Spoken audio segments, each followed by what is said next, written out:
గురువు గారు, మీరు ఎన్నో విశేషమైన విషయాలను అయితే చెప్పారు. అవి చాలా ముఖ్యమైనవి అని మీ మాటలో అయితే మాకు అర్థమవుతుంది. ఫైనల్గా ఇవన్నీ విన్నప్పుడు ప్రజలు కూడా చాలా ఆందోళనలోకి వెళ్ళిపోతారు. అసలు ఏంటి పరిస్థితి, ఏంటి మన పరిస్థితి నిజంగానే ఇంత అధ్వానంగా ఉందా? అన్ని రకాల వాళ్ళు ఆలోచించవచ్చు దీన్ని. ఒక భయము, ఒక బెంగ, అన్నిటి మీద నమ్మకం కోల్పోవడం, ఇలాంటి వాతావరణం అయితే ఏర్పడుతుంది. సో మీరు చెప్పినట్టుగా పెద్దల్లో చాలా మార్పు రావాలి.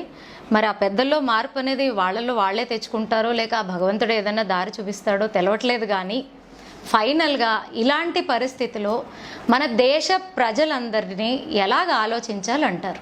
అమ్మ, ఒకటి, రాజ్యాంగం అనేది చాలా గొప్పది. అది కరెక్ట్గా ఇంప్లిమెంట్ అయ్యేటట్టుగా చూడాలి. శాసకులు వాళ్ళ యొక్క స్వార్థం కోసం దాన్ని వాడుకుంటూ అవసరమైన దగ్గర రాజ్యాంగం, కొన్ని దగ్గర వాళ్ళకి ఇష్టం వచ్చినటువంటి సొంత పెత్తనం, అంటే పోతన భాగవతం కొంత, నా పైత్యం కొంత అని చెప్పినట్టుగా అది కొంత ఇది కొంత కాదు. యథాతథం మన పూర్వీకులు ఇచ్చినటువంటి దాన్ని కరెక్ట్గా ఇంప్లిమెంట్ చేస్తే ఈ సమస్యలు రావు. అది ఇంప్లిమెంట్ చేయక స్వీయ ప్రయోజనాల కోసం వెళ్ళటం వల్ల ఈ దెబ్బ పడుతుంది.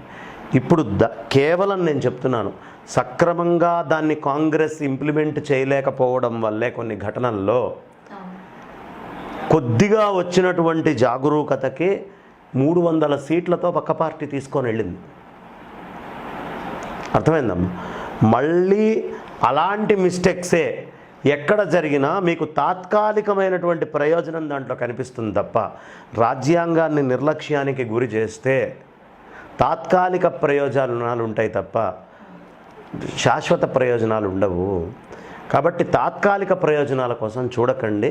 మీరు శాశ్వతంగా చాలా ఎక్కువ కాలం ఉండాలి అనే కోరిక ఉంటే ఎవరైనా సరే, అది బీజేపీ కావచ్చు, అది టీఆర్ఎస్ కావచ్చు, అది ఇంకే పార్టీ అయినా కావచ్చు, అది ఏఐఎంఐఎం అయినా కావచ్చు, తాత్కాలికమైనటువంటి వాటిల్ని తీసుకొని దీంతో మనం ఏదైనా పబ్బం గడుపుకోవాలి, అల్పానందం అనేది కనుక వస్తే అది ఎప్పుడూ క్షేమకరమైంది కాదు, ఏదో రోజు దెబ్బతీస్తుంది. కాబట్టి ఫస్ట్ రాజ్యాంగం, ఎవరైనా సరే, అది ఆ పక్షమా ఈ పక్షమా ఇదంతా అనవసరం. అందుకనే దాని విరుద్ధమైన మాటలు ఎప్పుడు వస్తాయంటే రాజ్యాంగాన్ని గౌరవించలేని నాడే వస్తాయి మాటలన్నీ కూడా. కాబట్టి ముందు దాన్ని తీసుకుంటూ ప్రతివాడు వాడి ఇంట్లో ఆచరించాల్సిన ధర్మాన్ని సక్రమంగా ఆచరించాలి. బయట నుంచి ఓడో మాట అన్నందువల్ల ధర్మం ఎప్పుడు నష్టం కాదు.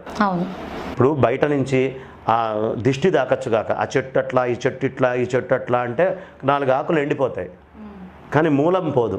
కానీ మూలంలో పడాల్సినటువంటి నీళ్ల దగ్గర లోపం వచ్చిందనుకోమ్మ, మూళ్ళల్లో అది చక్కగా ఆ వేర్లోంచి లాక్కోవాల్సినటువంటి శక్తులు ఈ ఫోటోసింథసిస్ని లాక్కోలేకపోతే సర్వనాశనం అవుతుంది. మన దగ్గర ఉండే పూర్వపు గ్రంథాలైనటువంటి అన్నిటినీ, భగవద్గీత, రామాయణమా, భారతమా, మీరు ఏవైనా చెప్పండి, ధర్మశాస్త్ర గ్రంథాల, లేదు పురాణాల, ఇతిహాసాల, అన్నీ కూడా మన పిల్లలకి నేర్పించాలి. ఇది ఖచ్చితంగా వాళ్ళకి అందేట్టు చేయాలి. ఇది ఎప్పటిదాకా అందుతుందో అప్పటిదాకా బయట నుంచి వచ్చి ఎవడో ఒక రాయేసి పండును కొట్టాలి అనుకునేవాడో, ఒక గొడ్డలి తెచ్చి ఒక కొమ్మని నరకాలనుకునేవాడో ఏమీ చేయలేడు. మళ్ళీ అది వస్తుంది, పెరుగుతుంది, వెళ్తుంది. కానీ ఇక్కడ సమస్య ఏమవుతుందంటే ముందు ఇళ్లల్లో మన ధర్మాన్ని చంపేసుకుంటున్నాం.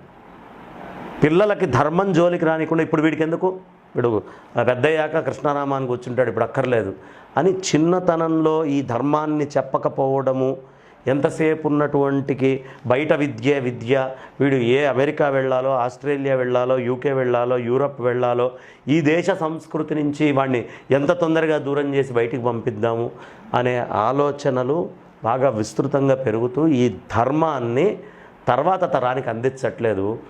మీరు వాడెవడో ఏదో అన్నాడని లోపల బాధపడిన దానికంటే నా వంతు ప్రతి ఇంట్లో నాకు సంబంధించిన నా ధర్మాన్ని నేను అందిస్తున్నానా, నా యోగా నేను చేయిస్తున్నానా, నా చెస్ నేను ఆడిస్తున్నానా, నా రామాయణ భారతాలు నేను చెప్తున్నానా, నాకు సంబంధించినటువంటి విద్యలు పోకుండా చూస్తున్నానా, నా దేవతా స్వరూపాలని వాళ్ళ హృదయంలో కరెక్ట్గా ప్రతిష్ఠ చేస్తున్నానా.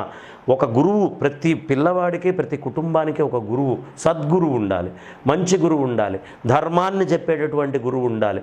అలాంటి గురువులు ఇంకా దేవుడి దయ వల్ల మనకు ఉన్నాయి. అందుకనే మాలాంటి వాళ్ళందరం మేము శృంగేరి జగద్గురువుల దగ్గరికి వెళ్తాం, కొంతమంది ఇంకొక గురువుల దగ్గరికి వెళ్తారు. యోగ్యులై సంప్రదాయబద్ధమైనటువంటి గురువుల దగ్గరికి పంపించి ఈ ధర్మాన్ని ఎప్పుడు మనం వాళ్ళకి నేర్పిస్తే అప్పటిదాకా గ్లాని రాదమ్మా. చిన్న వయసు నుంచి ఒక మాటకి సమాధానం చెప్పడం కాదు, మనం చేయాల్సినటువంటిది ధర్మాన్ని ప్రతిష్ఠ చేయటం.